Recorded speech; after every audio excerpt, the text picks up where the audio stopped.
Hello, hello, hello. Hello Philippines, hello world. Panibagong araw naman po tayo. Kahapon po birthday ko, kaya po hindi ako nakapag-vlog. Yung mga kasama ko sa bahay, pinagandaan nila ako.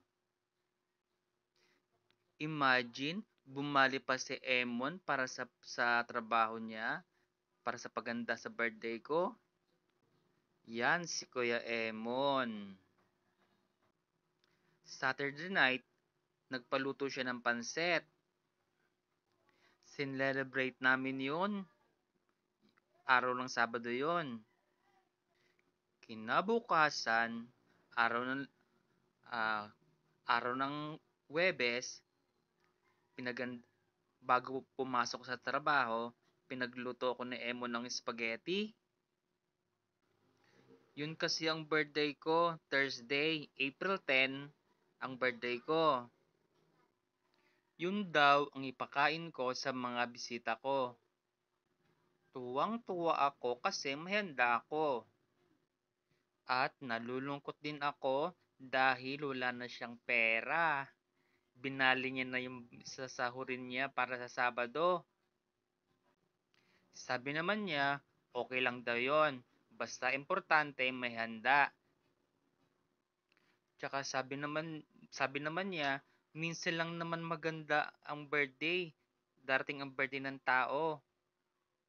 Kaya pagandaan na natin. Tsaka minsan lang naman yan, sabi niya. At pagkatapos niyang magluto ng spaghetti at saka siya pumasok sa trabaho. 7 o'clock pumasok na siya. Ang saya ng birthday ko, lunchtime namin ginanap sa bahay. Mga bata ang mga bisita ko.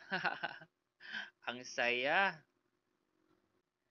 Kumain kami ng spaghetti at saka sandwich. Sabi ng mga bata, masarap daw.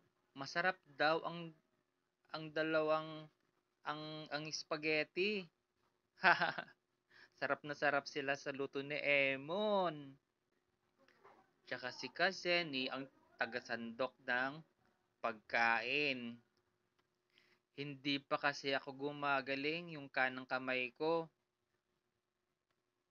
Ang sarap pagmasdan ang mga bata masaya nagkakainan.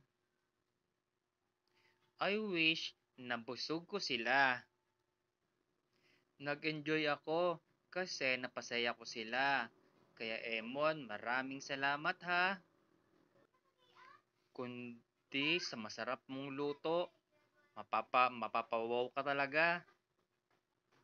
Kung di sa masarap mong luto, hindi ko mabibigyan ng mga bata. Hindi matatawaran ang ngiti nila sa kanilang mga labi.